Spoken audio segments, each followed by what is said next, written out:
तो बच्चों हम लोग पहली की 5 सवाल देख लिए हैं प्रश्नावली 2.2 की। अब हम लोग इस प्रश्नावली की पहली सवाल की अंतिम सवाल देखेंगे बच्चों, अर्थात पहले सवाल का आखिरी भाग। तो छठवां भाग कह रहा है बच्चों 3x square minus x minus 4। तो 3x square minus x minus 4 तो देखेंगे 3x square minus x minus 4। तो ये पहले का छठवां भाग है बच्चों। तो 3x square minus x minus 4, जैसा कि हम लोग इसके पहले 5 सवाल देख चुके हैं, शून्य ज्ञात करना है। तो हम लोग इसकी तुलना करेंगे बच्चों दो घात व्यापक समीकरण से। तो लिखेंगे की तुलना A X square plus B X और प्लस सी से करने पर। तो a बराबर हो जाएगा बच्चों यहाँ 3, b बराबर हो जाएगा -1, क्योंकि हर संख्या के गुणे में 1 होता है लेकिन लिखा नहीं रहता। तो c का मान हो जाएगा बच्चों -4 और चिन्ह सहित लेना है हमें। अब चूंकि एक दो घात बहुपद है तो इसके 2 शून्य निकलेंगे। तो बच्चों हम लोग मान लेंगे कि एक शून्य कितना, दूसरा शून्य कितना। तो माना एक शून्यक बराबर अल्फा, माना एक शून्यक बराबर अल्फा तथा दूसरा शून्यक बराबर बीटा। और अगर बच्चों त्रिघात बहुपद होता तो हम लोग एक शून्यक अल्फा, दूसरा शून्यक बीटा और तीसरा शून्यक गामा मानते, लेकिन दो घात बहुपद है तो दो घात बहुपद में 2 ही मूल होते हैं, तो अल्फा बीटा हमने मान लिया। अब हम दिए गए बहुपद का गुणनखंड करेंगे तो 3x square minus x minus 4। तो बच्चों जैसा कि हमने बता रखा है स्क्वायर वाली राशि के गुणांक का अचर राशि में गुणा करते हैं, किंतु लिखते नहीं है, साइड में से लिख लेते हैं। तो 3 चौक 12, तो यहाँ माइनस है तो हम कहेंगे दो संख्या ऐसी लीजिए कि घटा दे तो 1 आ जाए, क्योंकि बच्चों 1 हर जगह रहता है। दो संख्या ऐसी लोग घटाएं तो 1 आए और गुणा करें तो 12 आए। तो बच्चों अगर हम 4 में से 3 को घटाते हैं, 4 में से 3 को घटाते हैं तो 1 आएगा, और अगर हम 4 का गुणा 3 में करते हैं तो 12 आएगा, जो कि बिल्कुल सही है। तो एक संख्या 4 और दूसरी संख्या 3 बिल्कुल परफेक्ट रहेगी।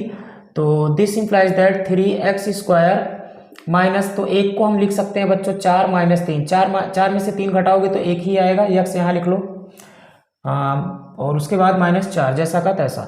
तो बच्चों अब हम 4 में से 3 को घटाएंगे नहीं, अब हम बच्चों ब्रैकेट को सॉल्व करेंगे। तो जब छोटे ब्रैकेट को सॉल्व करेंगे तो माइनस का गुणा इसमें और x का गुणा इसमें हो जाएगा।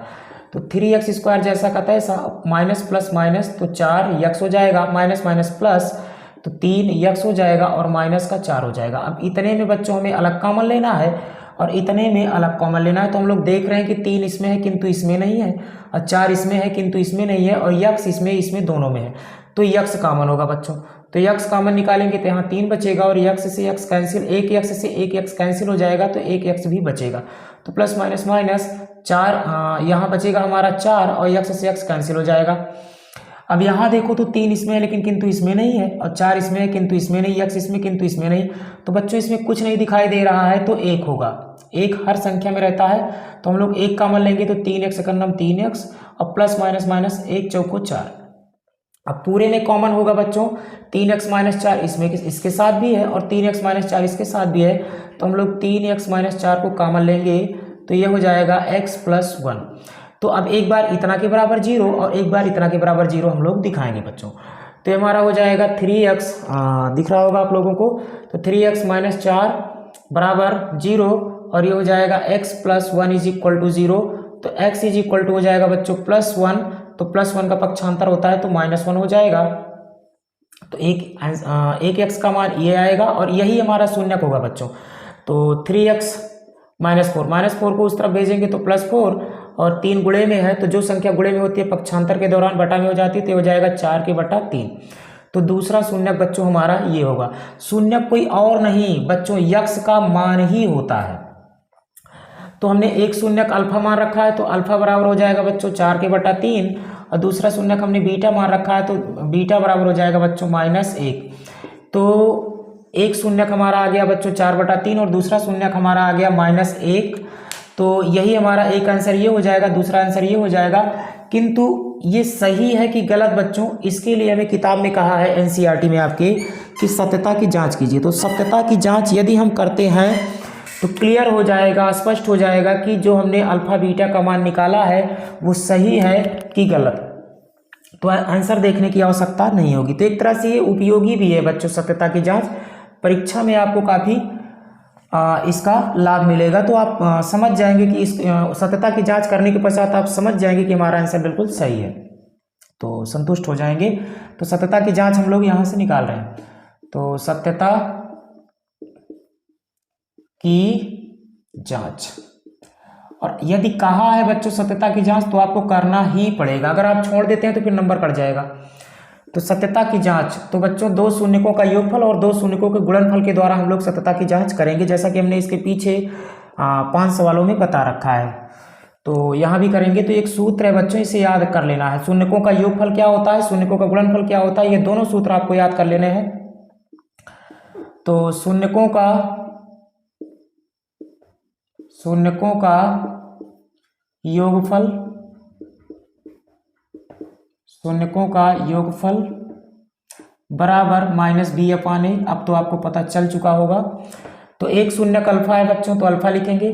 चूंकि योगफल का मतलब होता है बच्चों प्लस, तो प्लस बनाया। और दूसरा शून्यक बीटा है तो बीटा लिखा, बराबर में -b/a। तो अब हम अल्फा का मान लिखेंगे, ये हमारा a है बच्चों। तो अब हम अल्फा का मान लिखेंगे। अल्फा का मान 4/3 है, तो यहाँ पे लिखेंगे 4/3। प्लस है तो प्लस बनाएंगे। बीटा का मान -1 है तो इसलिए ब्रैकेट देंगे और -1 लिखेंगे। बराबर है तो बराबर लगाएंगे, माइनस से माइनस बनाएंगे। बी का मान चिन्ह सहित रखेंगे बच्चों, तो माइनस में है तो ब्रैकेट देंगे और -1 बटा में ए का मान बच्चों 3 है तो 3 लिखेंगे। अब ये हमारा हो जाएगा 4/3। अब प्लस माइनस, जब ये ब्रैकेट खुलेगा तो माइनस प्लस का गुणा होगा, तो प्लस माइनस का गुणा माइनस होता है। 1 × 1, तो ये माइनस माइनस प्लस हो जाएगा बच्चों, 1 बटा में 3 हो जाएगा। तो दिस इंप्लाइज दैट हर संख्या के बटे 1 होता है, जरूरत पड़ने पे लिख लिया जाता है। तो 3 और 1 का एलसीएम लेंगे तो 3 आएगा, और 3 से 3 में भाग करेंगे बच्चों। हर से लासा में भाग किया जाता है, जो आता है अंश में गुणा किया जाता है। तो 3 से 3 में भाग करेंगे तो 1 आएगा, 3 × 3, और 1 से बच्चों 4 में गुणा होगा, तो ये हमारा हो जाएगा 4 × 4, और माइनस यहाँ पर है तो माइनस बना लेंगे।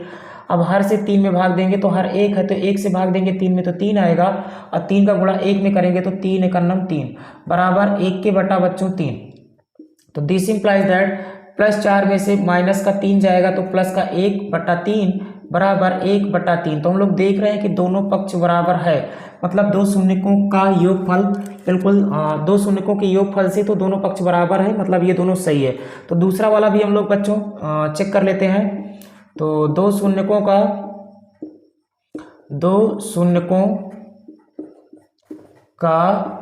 गुणनफल, दो शून्यकों का गुणनफल, और दोनों आपको परीक्षा में करना पड़ेगा बच्चों। ऐसा नहीं है कि आप केवल योगफल वाला चेक कर देंगे और गुणनफल वाला नहीं करेंगे, दोनों करना पड़ेगा। तो दो शून्यकों का गुणनफल बराबर c/a। तो एक शून्यक अल्फा है तो अल्फा लिखेंगे, गुणनफल मतलब गुणा। दूसरा शून्यक बीटा है तो बीटा लिखेंगे, बराबर c/a। तो अल्फा बीटा का मान रख लेंगे बच्चों हम लोग, तो आप लोगों को दिख रहा होगा। तो अल्फा का मान है 4/3 गुणा में -1 बराबर c का मान है बच्चों -4/3। तो ये हमारा हो जाएगा -1 का गुणा 4/3 में होगा, तो 4/3 × 4/3 बराबर -4/3। तो दोनों पक्ष यहाँ भी बराबर हैं। इसका मतलब ये है कि अल्फा और बीटा का जो हमने मान निकाला है दो शून्यक, वो बिल्कुल सही है, उसमें कोई भी संदेह किसी भी प्रकार का नहीं है बच्चों। आप मिला सकते हैं उत्तर। तो उम्मीद करता हूँ कि सवाल समझ में आई होगी। तो इसी के साथ आपकी पहली सवाल समाप्त होती है बच्चों। तो अगले वीडियो में हम लोग देखेंगे दूसरी सवाल।